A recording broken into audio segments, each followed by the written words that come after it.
بسم الله الرحمن الرحيم كسو دوادا مركله iyo barnaamijkii qubanaha qodobada caawa barnaamijkan aan idinku haynana waxa kamida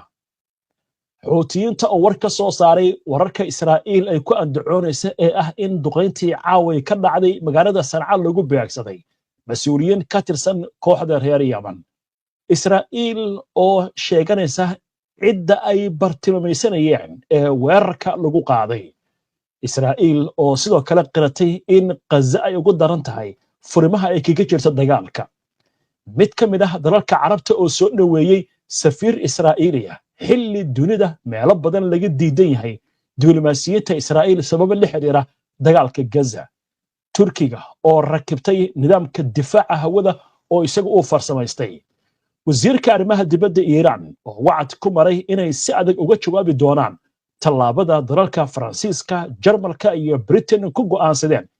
in dib cunaqabateyn ay ugu soo rogaan dalkiisa. Ruushka iyo Shiinaha oo dhankooda wada qorshe ay kaga hor imaanayaan tallaabada dalalka reer Yurub. Waxaynu ku bilaabaynaa xiisadda nuclear-ka ee Iiraan. Kadib markii saddexda wadan ee reer Yurub ee qaybta ka ah heshiiska xakamaynta nuclear-ka ee Iiraan oo kala ah Faransiiska, Jarmalka iyo Britain ay ku dhawaaqeen inay dib u soo rogi doonaan cunaqabateynta ka dhanka ah Iiraan ayaa dawladda Iiraan waxay si adag uga jawaabtay arrintaasi. Wasiirka arrimaha dibadda ee Iiraan Abbas Araghchi ayaa daboolka ka qaaday in Tehran ay ka jawaabi doonto go'aanka Faransiiska, Ingiriiska iyo Jarmalka ay ku sheegeen inay dib u soo celin doonaan cunaqabateynta qaramada midoobay ee ka dhan ah Jamhuuriyadda Islaamiga.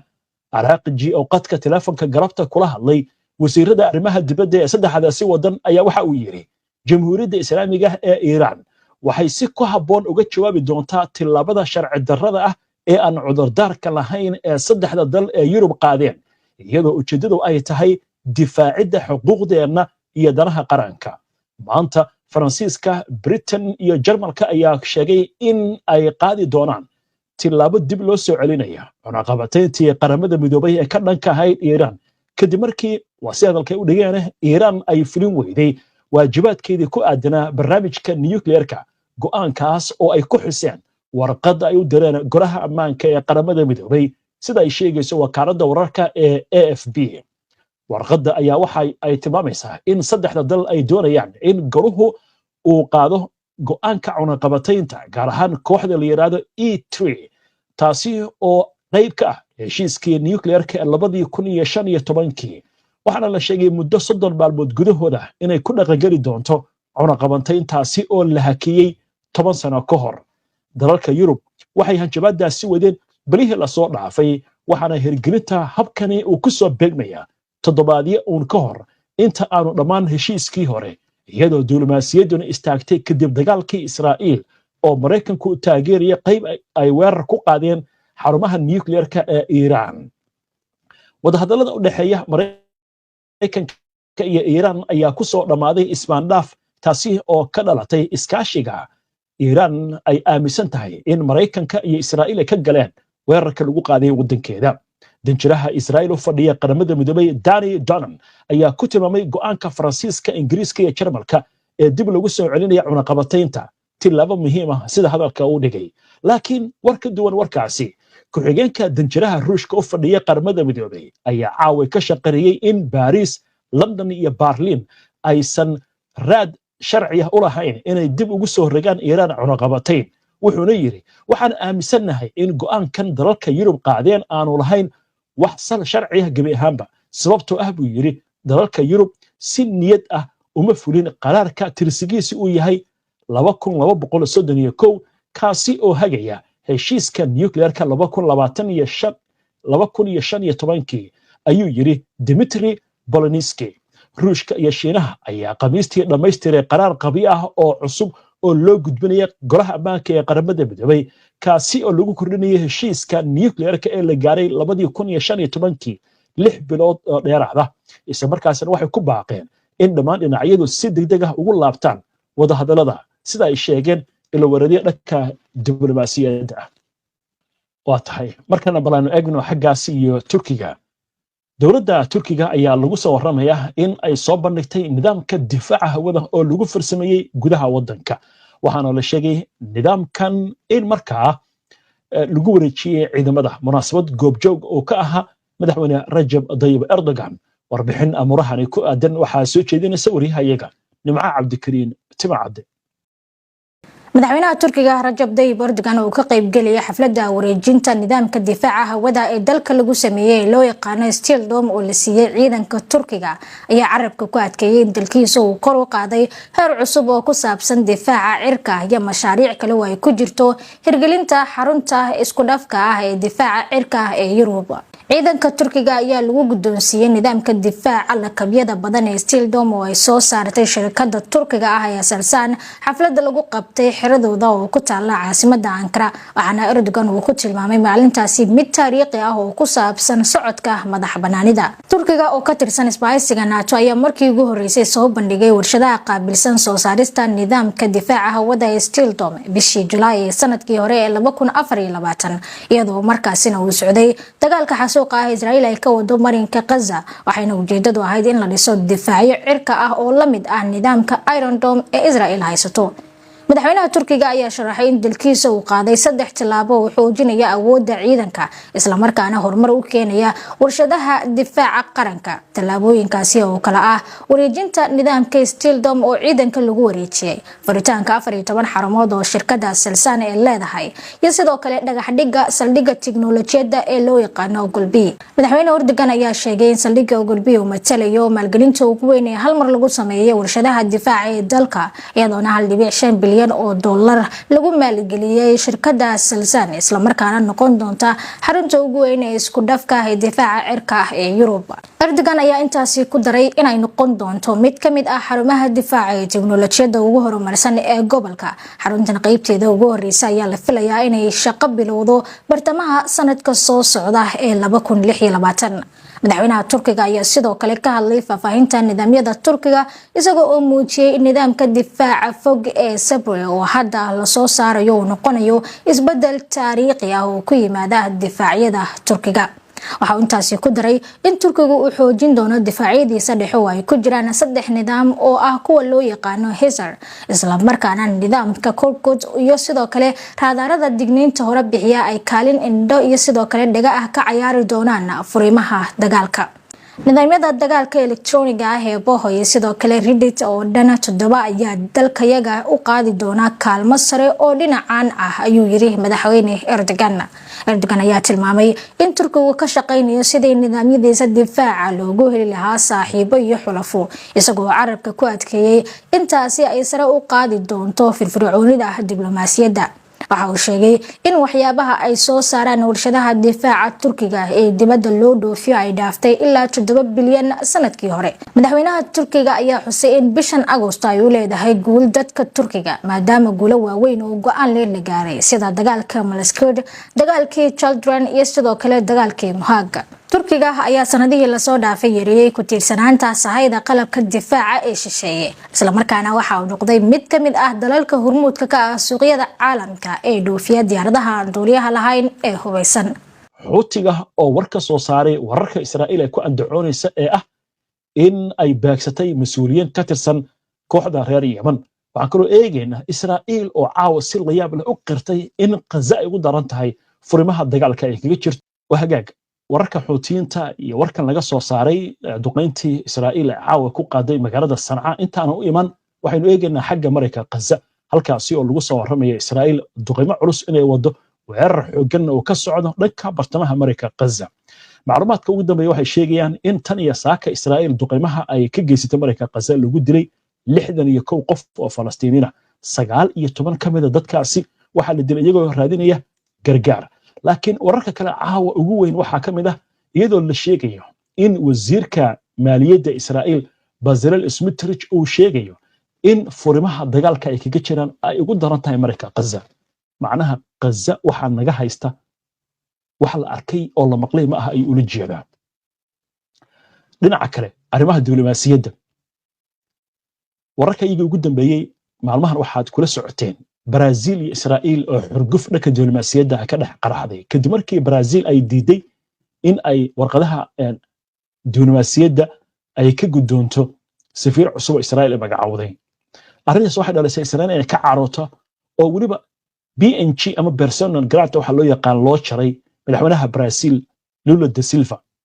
Brazil waxay tiri anaga waxaas uma joojinayno. Ireland sidoo kale waxaa laga soo eriyey safiirkii Israa'iil. wadamo badan oo Colombia ay ka mid yihiin iyo Latin America sidoo kale waxay hoos u dhigeen xiriirka dhanka diblomaasiyadda ay la lahaayeen Israa'iil. sababtu maxay tahay? waa dagaalka Mareyka Gaza. laakiin waxaan leeyahay sheeko hadal hayn badan dhalisay oo baraha bulshada qabsatay warbaahintan aad uga hadlayso. waa Bahrain oo soo dhaweysay safiir Israa'iil ka socda xilli ay soo baxayaan baaqiyo ku aadan in wadamada Carabta iyo kuwa Islaamku ay joojiyaan xiriirka dhanka diblomaasiyadda ay leeyihiin Israa'iil, xiriirka ganacsiga iyo kan kale ee dhinacyada macaamilka dhaqaalaha iyo ganacsiga.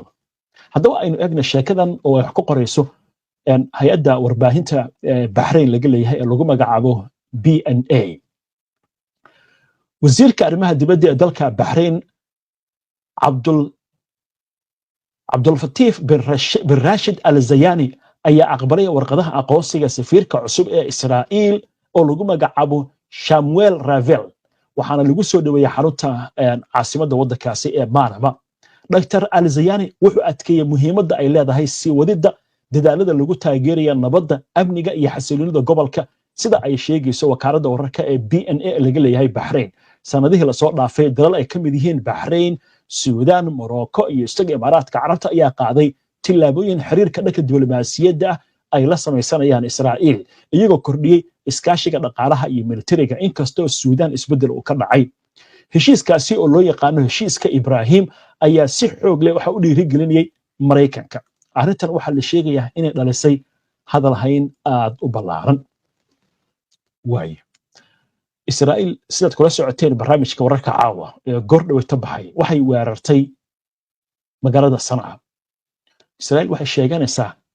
in ay heshay macluumaad dhanka sirdoonka ah 24 saac ka horna ay heshay macluumaadkaas isla markaasna meel ay ku sugnaayeen hogaamiyaasha Xuutiga ay weerartay. warbaahinta qaarkeed waxay Israa'iil leedahay xubno muhiim ah oo sarsare ayaa la beegsaday. laakiin arrintan warar isqalaafsan baa ka soo baxaya. Xuutiga inta aysan beenin aan u imaano warka beeninta waxaan leeyahay Xuutiga madaxtooye iyo xarumo lagu shiro iyo halkaas ma tagaanba. nimanka waa buuraha ku hoos jira.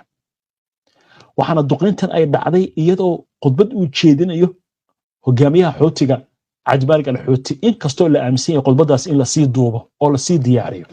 haddaba wararka Israa'iil ay sheeganayso ee ku aadan inay beegsatay xubno muhiim ah oo Xuutiyiinta ka tirsan ayaa waxaa si adag uga jawaabay mas'uul sare oo ka tirsan warfaafinta Xuutiyiinta.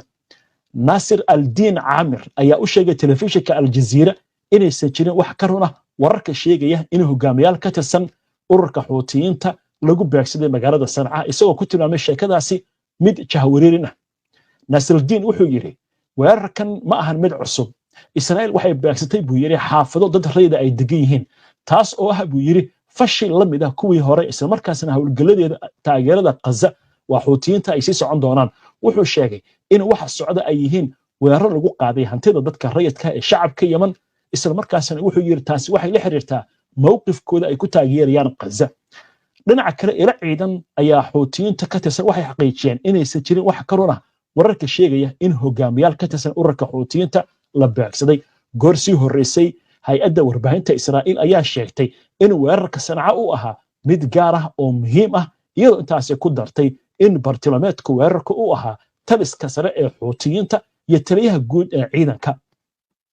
kanaalka 12aad ee laga leeyahay Israa'iil ayaa ka soo xigtay ila Israa'iiliya oo sheegaya in ujeedada weerarku ay ahayd in lagu beegsado hogaamiyaasha Xuutiyiinta xilli ay kulmayeen. sida laga soo xigtay telefishinka kanaal 14 Israa'iil laga leeyahay hogaamiyaal badan oo Xuutiyiin ayaa ku sugnaa goobta la duqeeyay oo sidoo kale loo dhigay. warbaahinta Israa'iil ayaa sheegtay in qorshaha dilka la ansixiyay horaantii toddobaadkan iyadoo uu ogolaaday wasiirka gaashaandhigga Israa'iil Israel Katz, taliyaha guud ee ciidanka Eyal Zamir iyo hoggaanka ciidanka. waxaana la sheegay in la ogeysiiyay ra'iisul wasaaraha Israa'iil Benjamin Netanyahu. raadiyaha ciidanka Israa'iil ayaa sidoo kale sheegay in duqeyntii Sanaa ay beegsaday dhismayaal loo malaynayo inay ku sugnaayeen hogaamiyaal Xuutiyiinta ah. fiidnimadii caawa wariyaasha ku sugan magaalada Sanaa ayaa sheegay in la maqlay ilaa iyo 10 qarax oo gilgilay magaalada dhankooda warbaahinta xoutiyiintu waxay sheegeen in mar kale weerar gardarraha Israa'iil ku soo qaaday magaalada Sanaa sawirro lagu baahiyay baraha bulshada ayaa waxay muujinayaan qiiq madow oo ka kacay xaafadaha la duqeeyay xilligaasi oo wasiirka gaashaandhigga Israa'iil uu qoray xoutiyiintu way noo hanjabeen waxayna ogaan doonaan in gacanta Israa'iil ay soo gaarsiiyeen annaguna aan goyn doono duqeymaha cusub ee cirka ee lagu qaaday waddanka Yemen ayaa waxa ay yimaadeen saacado uun kadib markii ciidamada Israa'iil ay sheegeen in 2 diyaaradood oo duuliye aan lahayn oo xoutiyiintu ay ku soo weerareen Israa'iil laga hortagay waxaana wararkaasi ay ku darayaan in Israa'iil qorshaheedu uu ahaa sidii markaasi loo beegsan lahaa mas'uuliyiinta sarsare ee xoutiyiinta iyadoo wararkan intaasi ay ku darayaan in arrintan ay tahay mid xiisada kor u sii qaadi doonta afyeeka militariga xoutiyiinta General Yahya Sariic ayaa waxa uu xaqiijiyay in ay beegsadeen garoonka dayuuradaha ee Lod iyagoo adeegsanaya gantaalada nooca balastiga gaar ahaan gantaalka la yiraahdo Falastiin 2 waxaana uu sheegay in weerarkaasi uu ahaa kii ugu dambeeyay ee ay ku qaadeen gudaha Israa'iil waaga macluumaadkaas halkaas aynu kaga gudubno wixii ku soo korna waynu arki doonaa wararkan laakiin waxa la leeyahay xuutiga niman xafiisyo iyo taliska ciidanka iyo madaxtooye fariista ma ahan niman dagaal ku jira buurahooda iskaga jiraan baa la yiri marka Israa'iil aad bay u adagtahay baa la leeyahay inay hesho macluumaad dadka sirdoonka sida xitaa ay u dhex gashay Iiraan iyo Lebanon iyo ama Syria iyo uma dhex geli kartaa la leeyahay xuutiga oo xuutiga way ka tashadeen dhawaan waxay aas-aaseen hay'ad la dagaalanta kooxaha mukhaabaraadka la shaqeeya waaga sheekada ugu dambeysay barnaamijka ayaynu soo gaarnay waxaan idin haynaa sheekada ku saabsan madaxweyne Afrikaan ah oo wiilkiisii xabsi lagu xukumay sababtuna maxay tahay diyaaradda dawladda ay lahayd ayuu iibsaday haddaba aynu eegno sheekadan la yaab kale waddanka Equatorial Guinea ayaa waxaa la sheegayaa in maxkamadda 6 sano ay ku xukuntay oo xabsi ah mid ka mid ah wiilasha u dhalay madaxweynaha dalkaasi oo lagu magacaabo Teodoro Obiang Nguema Mbasogo kadib markii lagu helay dambi ah inuu si sharci darro ah u iibiyey diyaarad ay lahayd shirkadda qaranka sida uu sheegay agaasimaha warfaafinta ee maxkamadda sare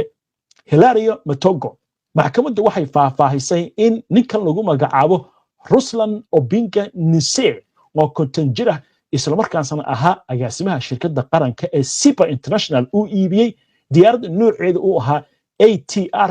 T72-500 oo uu siiyey shirkad Isbaanisha isagoo lacagtina jeebka ku shubtay waxaa la leeyahay $255,000 ayuu siistay wiilkan hadda ka hor wadaalkiis oo madaxweyne ku-xigeenah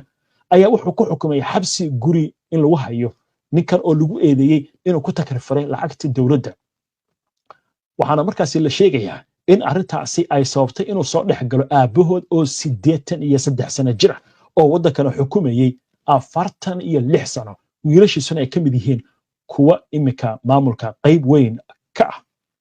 waxaa la leeyahay imika waxaa wiilkaasi laga dalbanaya lacagta inuu soo celiyo isla markaasna uu bixiyo magdhow arrintaasi la xiriirta haddii aysan sidaas dhicinna waxaa la leeyahay waxaa lagu xukumi doonaa xabsi 6 sano ah وهاجاج انت ayaan ku soo gabagabeenayaa caawa barnaamijkii qubanaha waana ku mahadsantihiin daawashada barnaamijka si aad ula socoto wararkan iyo barnaamijyadan iyo macluumaadkan aynu soo gudbino haddii aad ka cusub tahay baraheena bulshada amaba horay aadan ugu xirnayn hadda ku soo biir waa inoo barnaamijka xiga insha Allah inta ka horeysa nabadgelyo